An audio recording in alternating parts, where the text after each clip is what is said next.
Hello everybody and welcome to today's show where we are going to be looking at how to kill Protoss and specifically 3 different types of bust, all relying on, of course, the big bad queens walking across the map that are going to give Protoss Void Ray Turtley players a hard time. Now, keep in mind, all of these do struggle against players who add disruptors to it, and we'll talk more about that later. But for now, we're going to look at a few different busts, how they work, how they operate, and how Reynor so consistently was smashing through these defensive Void Ray players. Here's the first one. Let's get into it. It is, of course, the Lurker Queen bust. Starting from about 9 minutes 30 in the game, he hits with 9 Lurkers with the range upgrade kicking in. As the attack starts, 16 Queens walking across the map, 13 Hydras rallying over as well, and a pack of Roaches which initially stay at home to defend Zealot run-bys, but then do come across the map for their own attack as well. So this is a really powerful way of playing. Part of the reason is the Lurkers have 10 range. Photon Cannon only has 7 range, so the Lurkers can actually break through cannons and shield batteries much longer range than Immortals and Archons from outside of their range. Now, the one way Protoss can chip away at this, as we saw in this last fight, is they can actually drop Psystorms. But let's go back a few seconds. You're going to notice that the Lurkers have 200 hit points. A Storm, even if they eat the whole thing, only does 80 damage. And because you've got 16 Queens with so much energy, they just transfuse those Lurkers right up. You do want to try and dodge the Storms with the Hydras, but we're going to see that the Lurkers don't really care about Psystorm when they're backed up by this many Queens. So you just want to move forward, kind of leapfrog your Lurkers forward, unburrow, move them forward a few at a time. Because obviously Stats is kind of hanging out in range, you'll see Reynor's not always moving forward that quickly. He does lose a few Lurkers if he burrows on the army like that, but he's just blanketing his army and transfuse. Eventually, Stats runs out of Psystorm energy. He's only got 2 left here, last 2 storms, and he starts to break on through the base. So let's 8 times this. Let's go through. You're going to see Roaches running on the right side as well. He pushes forward. Stats cannot quite hang on, and he does it. So let's go back to the build order. First of all, let's look at just a solid opening like what Reynor does in this game, and let's go through the basics of it. Now, I'm not going to go through every little thing with the opening. We're just going to talk about a few of the details that make it efficient. Reynor is, of course, going to be going for a standard 16 hatchery build. He sends that drone out of his base at about 35 seconds, and that's going to go straight to the third. So he's assuming his expansion's going to get blocked. So he grabs the drone, 35, 34 seconds, clicks it on the third, and if he didn't see this probe here, he would now change directions and go and just take his natural. But because he sees the probe, he assumes he'll get blocked, goes to the third. Now, if that probe follows him, he can just bring another drone down and take that while the third gets blocked, and that's totally fine. So it's going to be 16 hatch, 18 gas, and 17 pool. Very standard stuff here. And what's going to be cool is how do you scout? So Reynor's not always going to have the most adequate scouting, in my opinion, but he kind of knows at a very advanced level how to scout. If you're a more lower level player, not as confident, an easy way rather than leaving the Overlord out front is you can just tell this Overlord from the very start of the game to move here and then fly straight through the main base, and you're going to confirm what's going on. Reynor is being a little more flexible in this game, where he's waiting to see if a Stalker pops out, and then he's poking in and just taking a look around, and he will see that it's a Stargate. So that's going to send him down the Stargate track, which means he doesn't need to worry about Twilight, Adepts, Robo. So what is the answer? Keep building Queens and drone the hell up like crazy. So you're going to notice here, it's already early creep spreading from that third base. So the Queen, when it first popped out on the third, put 2 tumors down, and he let his third Queen be the one that starts injecting. And notice, no Spore Crawler in the main, no Spore Crawler in the third. Now, if you guys aren't the best at defending Oracles, you see an Oracle on the map, definitely getting Spores early can be good. But in the current meta, where players are almost always opening up with Void Rays and often never building an Oracle or only one Oracle, you're often going to be building Queens anyway, and all of these builds rely on heavy Queens. So what Reynor does in many of the games is he actually completely skips the Spore in the third. He does add it just late this game, and in the main base, he just builds one in the natural, and he always leaves 2 Queens in the main, 2 Queens in the third. So if an Oracle comes in, it might get a drone or 2, but it's going to take a lot of damage to those 2 Queens, and it'll have a hard time. Case in point, Oracle comes in, does a little cute stasis trap. He does a very cute Spore Crawler micro to actually dodge the stasis trap freeze, which is insane. But what you're going to see here is Reynor saves a lot of money by not building those spores. Now, beyond this, Reynor actually does something incredibly special. He actually doesn't put back on gas for an incredibly long time. So Reynor supercharges his economy with a little bit of an adjustment. He feels really confident just with heavy queen. It is almost 4 minutes 30 when he puts back on gas. He just had one worker mining from the early stages when link speed started. Only one worker mining. 4 minutes 30 when he puts extra workers back on gas. So he is going a super mineral focused build, and this is essentially like a rule of one gas. You can only do this versus Stargate build, guys, and even against the Stargate build, you'd often want to get a Roach Warrant maybe as early as 4 minutes 30 and a few more gases so you can build Roaches if there's like fast glaive adepts or something like that. However, Reynor has seen that there is a very early third base that started before 4 minutes. This third base before 4 minutes plus Stargate units means the Protoss doesn't have any money for a ground follow-up for a very long time. So Reynor is basically just in an economy arms race where Protoss gets a quick third, does some light Stargate harassment, Zerg builds a billion drones. Roach Warren at 445 for safety, that's your standard timing for that. And Reynor's going to drop 3 more gases, usually just around the 5 minute mark. Just after that 5 minute mark, he goes 1, 2, and 3 gases. Now, another way to think of these gas timings is he does this once he gets fully saturated on his mineral lines. So he's actually saying, look, only 1 gas early, 1 worker mining, put back on gas at 430, but then I'm also going to take only extra gases once I'm over 16 workers on all 3 mineral lines. So this means he's supercharging the mineral income, and that gives him the ability to build a billion queens. We'll see him add this gas and this gas in the near future as well as these drones continue to pop out.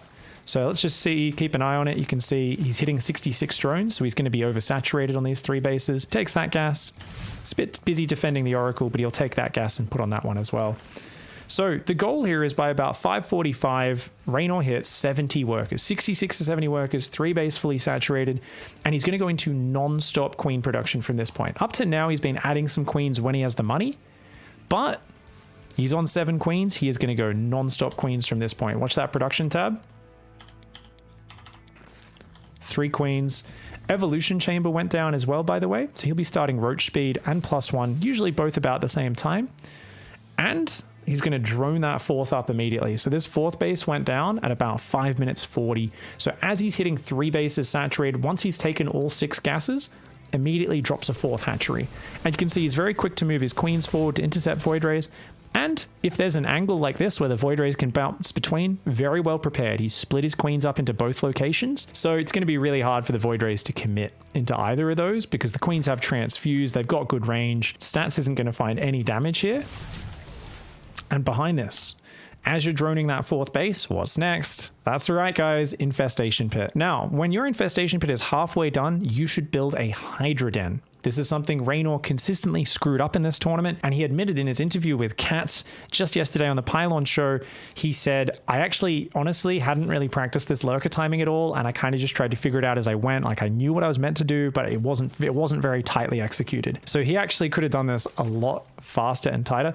Because he doesn't start his Hydra Den on time, his lurker den always finishes well after his hive, which means his lurker range upgrade is a little bit late in every single one of these games. So a bit of a problem for Reynor, some execution errors, but that is what it is. The infestation is there, so you can immediately go hive after that and go forwards. A little note, people were asking, what time does the lair start? Normally the lair will start at the exact same time as the Roach Warren. So it's Roach Warren and lair at 4 minutes 45. And if there wasn't a quick third, you're worried about a ground follow-up, you drop a couple of gases at this point as well, so that you can afford to build a lot of Roaches when that Roach Warren's ready, if needed.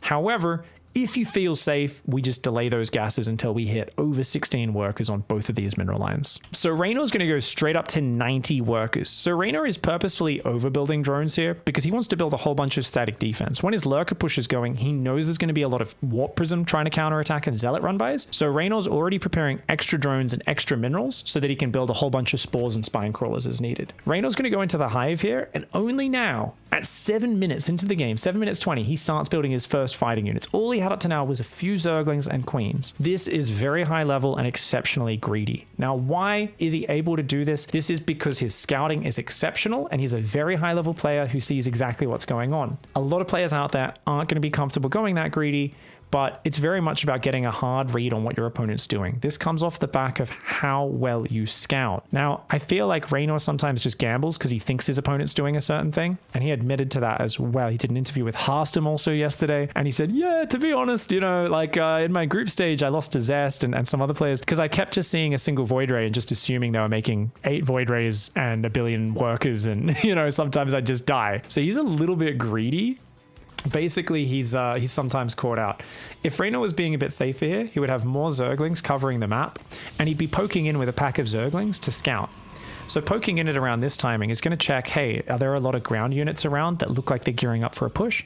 Or in a game like this, is it nothing but a handful of static defense, High Templar already warping in? These are all signs of greed. There should also be preferably an Overseer. If you're not sure what's happening, what you can do is as soon as your layer's done, you can morph 2 Overseers. You can send one queued to go here and then here down the right side of the map, and then the same thing down the left of the map.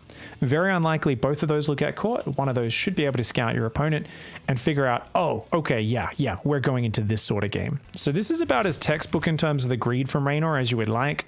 You can see the Hive starts, and the Hydra Den actually starts a few seconds after the Hive, which is really bad. As I said, Hydra Den should be when the Infestation Pit is about halfway done. Depending on how early you realize that the Protoss is just going to a third, making Storm, not doing any big follow-up attack, the earlier you can go straight for that Infestation Pit and straight for Hive. If you want, you could start that as quickly as your lair finishes, but it all just depends how good you are at your macro. Some players are going to find they want to build a few more roaches for safety first and hang out on 70 drones for a little bit maybe before going up to the 85 drone Hive stage. The quicker you get there though, the faster your timing comes around, the faster you can take the fight to the opponent. From there, Reynor is just going to add a ton of Hydralisks. He's going to start building spines at the most probable locations where run-bys are going to come from. For him, he knows the warp prism's on the left of the map, so he thinks there's a good chance Zealots run in there. And look at this spore coverage. He goes spore, spore.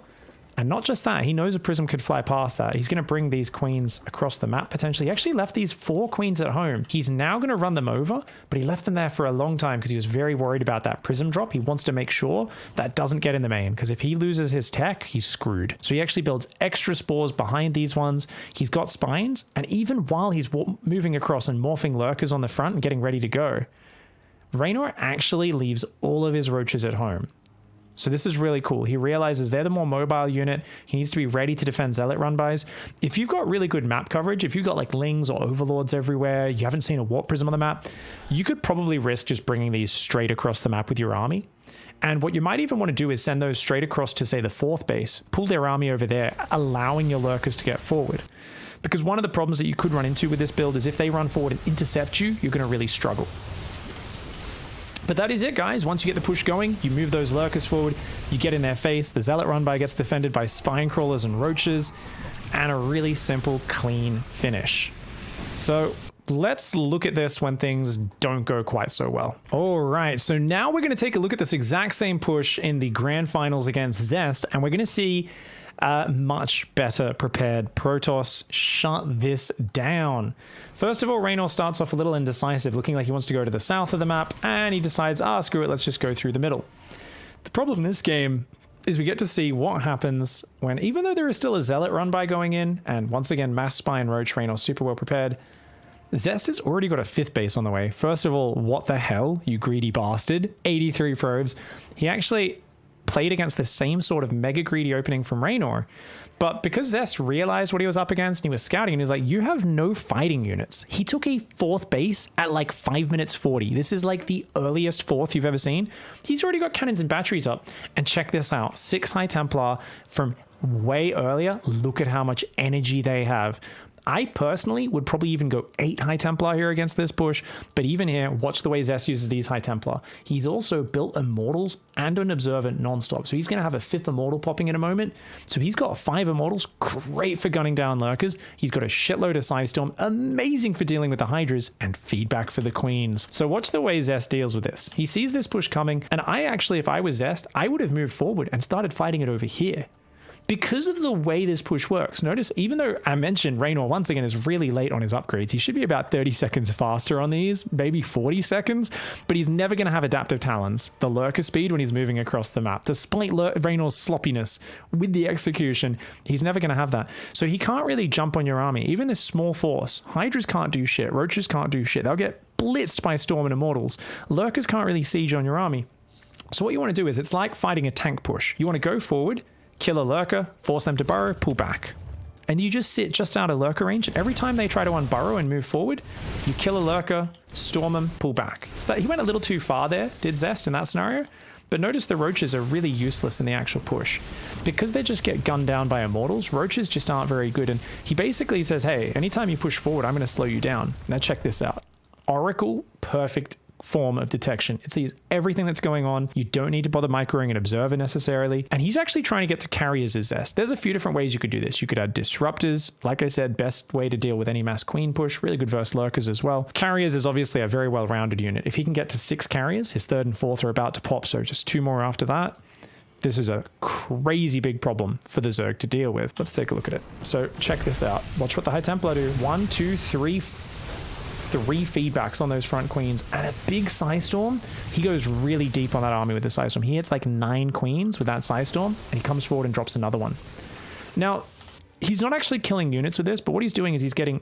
Remember in that stats game, there was storms going down on 4 lurkers and they were just getting transfused. 4 lurkers, transfused. They were just healing their way through it. Zest is getting big value Psystorms as well as feedbacks, and he's already depleted a crazy amount of the energy. And look, the lurkers are coming forward. He forces the burrow, pulls back. Roaches come forward, they get smashed. Now the queens are trying to push forward to protect a little bit, but now the lurkers are a little behind. He says, oh, you're going to unburrow your lurkers? Okay, I'll fight into that. Lurkers burrow, pull back. He's looking for the Psystorms. His High Templar are a little slow to storm this time because they got stuck behind the army, but once again, a big juicy Psystorm. The lurkers are trying to move forward, but the queens have lost all their energy at this point, and the 5th and 6th carrier are about to pop, drops another Psystorm. And at this point, he just stands and fights and actually kills that whole front row of lurkers and queens. He then does pull back because his interceptor count has gone down to the queens and hydras, so he needs a little bit of time for that. Now, Reynor did finally come across with that roach run by after the earlier zealots. Zest hid some zealots and comes back in for some damage. These roaches killed the 5th that was building up there, and they run in to try to do damage here.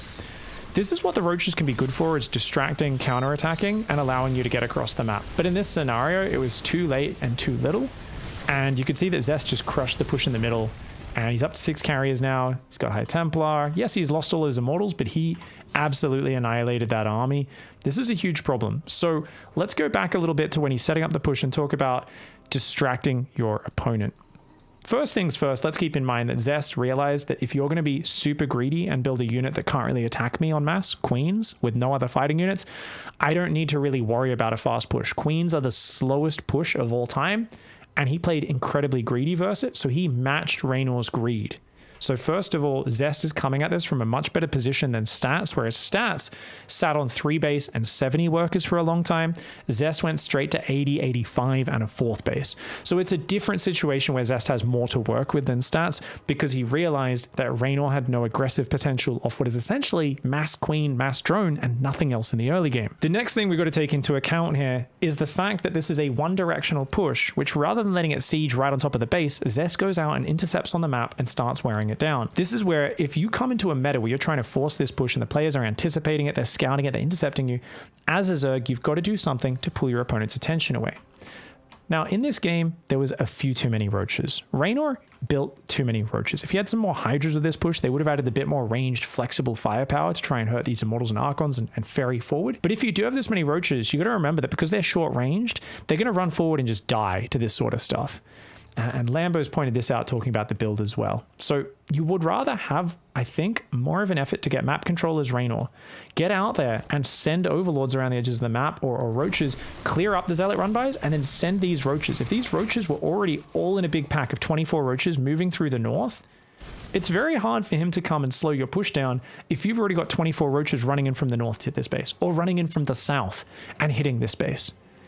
Don't get me wrong, this map's kind of hard for it, like attacking into 4 cannons, 2 batteries, and carriers popping out seems kind of shit. So the north is probably the way. But anything you could do to just pull their attention away so your lurkers can get further forward and siege on their base. Anytime you can set up in a position where you're in range of their base and you force them to fight into you, lurkers are good. Anytime you're unsieging and trying to siege on top of their army, it's really bad for you, really good for the Protoss player. So you've got to find ways to distract them. Maybe do a lurker drop, maybe do a run by elsewhere, maybe split your army in 2. This really is meant to be a one-directional push, but you can see that if they intercept you and slow you down, it's hard to push through them forwards. So it's definitely something that's a little bit of a surprise tactic. It kind of relies on you getting your push across the map without them seeing it and wearing it down and slowing you down so efficiently. Potentially, Reynor could have spread his queens out a little more here because these Psystorms absolutely ravaged him. Well, that's the first push. That's it getting held, and it's succeeding. Let's go to the next one. This is probably the ugliest thing you've ever seen. This is not art. This is not some Michelangelo shit. This is the build your tradey cousin Barry, who's a plumber, comes up with. He's like, it gets the fucking shit done, doesn't it? Like, this is honestly the ugliest push I have ever seen in my entire life. And I know you're like, well, clearly this doesn't work. No. This works. This game, Reynor wins. This, like, I don't know. It's not pretty, but it's functional. This is, you know, somehow you've got this duct tape stuck around some shit. You've got some random pieces glued together. It's a ramshackle, disgusting thing. And yet it wins the game. So let's fast forward a little bit. We'll mute it so the audio doesn't get too crazy there. Oh, no, it doesn't win, does it? No. Round two. Okay. This is disgusting. Yes. It's mass Roach Ravager with queens. He never stops building queens. And even though he lost all of his queens, and this second wave of Roach Ravager also gets held on without actually breaking through stats. And there's carriers out, so he should be dead, right? Wait. He hasn't even killed that many probes. Wait. Oh my god, he's got round 2 of Mass Queen Roach Ravager. Wait, sorry, this is round 3. Round 2 of Queens, round 3 of Mass Roach Ravager, and potentially the ugliest build order of all time that is brutally effective because your opponent will never expect it. So, he ends up winning here. What the hell? So what is the difference between this and the Lurker build? This all comes off the exact same opening. Let's go to maybe about 7 minutes when it starts to deviate. So how does this build deviate, Pig? What is the difference between this and the Lurker build? So this is the exact same build. The only difference is you just don't ever build any tech. And you make it look like a giant macro build because it is. Reynor's still droning his 4th. He still goes to 80 workers with this. What you do is you purposefully make nothing but the most basic units, which they would never expect. He tries to fake a spire here, by the way, multiple times. This is amazing. So he's trying to be like, I'm playing a longer game, dude. He even puts a spire down there because he saw the Oracle coming in. He was hoping it would cut in and see it. He didn't want to make it too obvious. He cancels it. He builds it there, hoping the Oracle will come back and see it. Reynor's so funny. So Reynor is like, yeah, I've got tech, totally. But the whole idea here is Reynor was doing that spire because he was realizing, oh shit, I let this Oracle fly through my base. And the problem is he might realize I don't have a Hydra den. I don't have an infestation pit. I don't have a hive. I'm doing nothing. In terms of tech progression, getting to the longer game, getting a better army, Reynor is doing none of that. What is he doing? He's building queens and roaches. So sub out the Hydras and the Lurkers and all those upgrades. He stops at +1 attack, doesn't make +2. He's going to cancel that Spire again to get some more money back so he can make another 27 Ravages. And all he's going to do is just make Mass Roach Ravager. And when his opponent's like, cool, it'll be Lurker timing, it'll be Viper timing, he's thinking about all these other things. Because surely you wouldn't just max on Roach Ravager and push. It's only a minute, at most a minute and a half earlier than the Lurker timing. And yet it's actually incredibly scary. So this is one of your most kind of surprising timings, which you might actually find very effective because he's got so many workers. He's going to be able to remax. Ravagers can corrosive bile Void Rays, so anytime the Void Rays stand and fight, that's going to be a problem for him. Anytime they stand and fight, those Void Rays are going to get hit by bile. Immortals, Archons constantly dodging biles, and most importantly, the static buildings going to get hit by biles. So let's watch the fight. Now, obviously, this is the worst possible angle he could attack through, but because queens aren't mobile, you don't have a lot of choices. You kind of have to just force your way through front on. And he cops some giant Psystorms to the face. Some big damage. And let's be real. If Stats realized just this was going to be an endless wave of roaches, he could have held on. If he built more cannons and batteries back here, if he had a disruptor or two out, we talked about that at the start. Any one of these queen builds, if you have a disruptor or two, they cannot push through. They just cannot. And he's very close to holding, right? Stats has an incredible hold of this first wave. But at the end of the day, he loses all of his Void Rays. He's only got a few units left, and the Roach Remax is actually insane. The sheer number of units, and Stats is a little too slow to build these extra cannons and batteries and to be warping in more units. If he kept a few of those Void Rays alive, maybe he could have kept these Immortals alive. If he pulled those Immortals back behind the cannons and was a little more conservative, he maybe could have held on. Stats is a brilliant player, but he kind of just underestimated the follow-up waves. And he started building carriers here. Arguably, just getting a couple of Void Rays out, anything to just survive, because the next Queen wave is going to take so long to get across the map, would have actually won the game. But it's kind of cool to see that there is something here where it's like, wait a second, as long as I have things that shoot up, just a classic Roach Ravager max, almost Stefano style, can still be brutally effective. So this is a cool one. Try it out. There's not too many details to it. I would argue if you guys want to make this a little bit better, if you guys want to go just a little bit better with this push, I would argue don't quite go as high on workers as Reynor. Stop rather than going all the way up. I think he goes up to like 85 in this game, or 83 or something like that. Yeah, 81 drones. I would actually, the reason is you want to take both gases on your fourth and fully saturate it. So when they scout here, they see what looks like a thriving Zerg economy who's going that same sort of long game build, or the Lurker build. I would grab a few drones from my main and a few drones from my natural, the bases which aren't going to be scouted as regularly, and I'd send them down here to populate that base. So it still looks like a big macro build, but I'd be able to hit a little bit earlier. I'd be a bit more eager to push across. I wouldn't be waiting for a full 14 queens to go across the map. I'd be aiming to hit this closer to the 8-minute mark, already be pushing in at that stage. I think the harder and faster you get in there, the more effective this is going to be. So that one's pretty ugly. Let's go to a little bit more of an elegant push, a Hydra bane timing up next. In this game, it looks very similar in the early game, delaying spores where possible, but here's the first point of variation. When you take your lair, you immediately take a second gas geyser. So notice Reynor has put back on gas a little bit earlier on his first gas as well, actually. Let's see, when does he put back on gas? Oh, just before 4:30, so same timing, 4:25, 4:30, back on gas. But he's going to get a second gas at 4 minutes 40 when he takes his lair. And he's not going to take a fourth base. So he's still just droning on up here. As he hits 3 base saturation, he's going to take all 4 gases. And because this is a 3 base all in, he's going to do that as soon as he's hitting saturation. You see here, even though he's a little undersaturated on his natural, he'll be taking those gases straight away. He's like, okay, gas. Gotta make sure we get all of that gas as quickly as possible for these Hydras. He'll still get an Evo for +1 range, same as always. Got the Baneling Nest instead of the Roach Warren. He actually built that a bit earlier this game for safety. He was thinking maybe Stats would hit him with some sort of timing attack here, you know, so he took it, but this is basically a substitute for the Roach Warren. If you want, you can just take that at the same time as the lair, 440, 445. And he wants to hide that Hydra Den as soon as the lair is finished in the back. Now, he's still building a good queen count. He's got 7 queens out, and as he's hit 3 base saturation around here, he could build a few more queens. Go up to 9 or potentially 10 queens. I think you can stop at just 7 or 8 if you want, but what's very important is these queens should always be hanging out in the main base. So you want to use a few Zergling spotters on the map. If you're not sure if the Void Rays are going to come from the right and attack your third, you could just have a Zergling out here, a Zergling out here, but otherwise by default, your queens should sit in your main. Reynor makes a big mistake in this game and doesn't do that, so he loses a gas and 2 queens here because those other queens were just too far out of position. So a bit of a slow reaction and a big mistake. 2 queens, almost loses a third one, but Transfuse saves the day. And that does slow his build down. So his attack actually ends up being 30 seconds late in this game. He said that in an interview as well. He said, oh, it wasn't the best, man. I think it was his interview with Harstam. He's like, yeah, you know, it hit 30 seconds late. I'm kind of lucky it worked. He also starts Baneling speed. You do not need Baneling speed with this attack. If you can afford it, maybe some people like that option, but because you want everything to be as fast and hard as possible, you want to make sure normally you skip Baneling speed and just slow Banelings should get the job done. Now you march across with all of your queens and you want to go up to about 16 Hydras. Because it's delayed in this game, Reynor ends up going to over 20 Hydralisks, but he's also messed up pretty bad.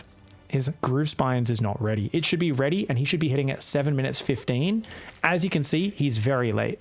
So you always want to go the range upgrade, the Groove Spines first. Arguably, you could also queue up Muscular Augments, but because this is such a budget timing, where it's the Queens all walking down the ramp already by now, Hydra's mass slow bane behind it, all you need is the Hydra range upgrade, so you've got as much range as possible on those Hydras. You don't need a lot of mobility, because they've got to kind of hang around with the Queens anyway, and the Queens are incredibly slow. So he makes about 20 slow banelings here, 18 and morph. There's 6 more morphing a bit further behind this. And when you go in, like I said, it's late and these Queens are so far behind, he kind of goes in without even the Queens being part of the initial fight. But you basically want to attack with your Hydras and kind of gun down their front-running units, their Archons, Void Rays, and all your banelings, you want to shift-click on the shield batteries and the clumped-up static defenses, especially the battery overcharge. So Stats makes a bit of a mistake and pops his overcharge a bit too early, if I remember correctly, in this fight. And he just loses it immediately. He also messes up in that he doesn't focus many of those banelings down before they connect, and that's really what Stats needed to do there to try and survive this push. Because he doesn't have battery overcharge, now you can see his Void Rays are dying a bit too quickly. He should have had overcharge healing them. And he's trying to warp in Archons and Zealots, and he actually almost holds on because this push was so late. But the beginning of the hold was just a little too inefficient for Stats. Losing the battery overcharge, losing those cannons, he ends up getting overwhelmed.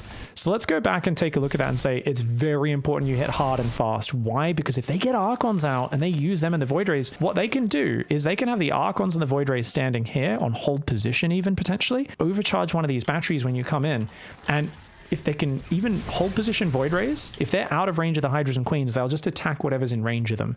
So as a Protoss player, that way they'll automatically kill the Banelings and Lings that run forward. But you also want to try and use this Archon Splash, kill the Zerglings in the clumps. And there was a big juicy target over here. And this is where if you had battery overcharge to tank all that Hydra damage so you could hang out here, and he clicks the Archons on those Banelings, he may have been able to take those out. But you'll notice here, no focus fire whatsoever from Stats. He gets one shot there and kills a lot of Banelings, but they're already in range of the static. So even killing them, it still detonates on what they needed to detonate on anyway. So getting this attack going hard enough, fast enough, and finding a way to connect your Banelings on the static D so the Hydras and the Queens can kill everything else is the secret. You mostly want Zergling production behind this, just because getting more Lings and Banes in there to just keep the push going, the fastest reinforcing units, to just make this push kill your opponent. It is all about busting their third base. It is about winning the game here and now. So it's a really nice push. You do want to hit it about 7 minutes 15. Never go past 66 drones and 3 bases with this. And arguably though, Protoss players, if they see you don't have a 4th base at 6 minutes, they should be able to read this as coming, get their gateways down a little bit earlier, get a few more cannons and batteries. I think they could defend it, but they've got to be very quick, very good with their micro and their defense. So that rounds us out, guys. We've got 3 different Queen Walk builds here, and I just think this is awesome. So many ways of countering the Void Rays with those Queens. The Queens defend the Void Rays very efficiently using just minerals early, send them across the map, and smash them. What's really fascinating, and the big question that I have, is why didn't any of these players make disruptors? If you get just 1 or 2 disruptors out, it crushes any Queen walk across the map, because you see how slow those Queens move forward and how clumped up all the Zerg units are. Disruptor shots would end their day. What we've got to take into account is that means you can't get Storm and Disruptors both up very early. Disruptors aren't very good aggressively. It's a very expensive tech tree that is very turtly and defensive. It's very good at defending an all-in, at defending very immobile units. But as the game gets more dynamic, the Disruptors aren't always the most efficient unit. These Protoss players would rather just have Zealots, Archons, Void Rays, and have this mobile army they can run around harassing with, add Storm with that for a bit more mobility, and get a really quick 4th base up. But the Queens, I think, and the power of these pushes are going to force Protoss players to get a little bit more safety, to get the things like Disruptors to defend these pushes, maybe delay their 4th bases a little bit, and actually adapt their play and stop being such a powerful mixture of both ridiculous offense with Void Rays sniping hatcheries, Zealots and Archons doing crazy pushes, and having obscene macro behind it. I think the threat of these Queen pushes is going to force Protoss to be a little bit safer, and hopefully we're going to have a little bit more of a controlled meta where people aren't being as ridiculously greedy. Hope you guys enjoyed the video. Hope you got something out of this. We're going to be doing more follow-ups as we see these plays evolve. People learn how to shut them down better and better. So we'll see you in the next video. Goodbye and good night.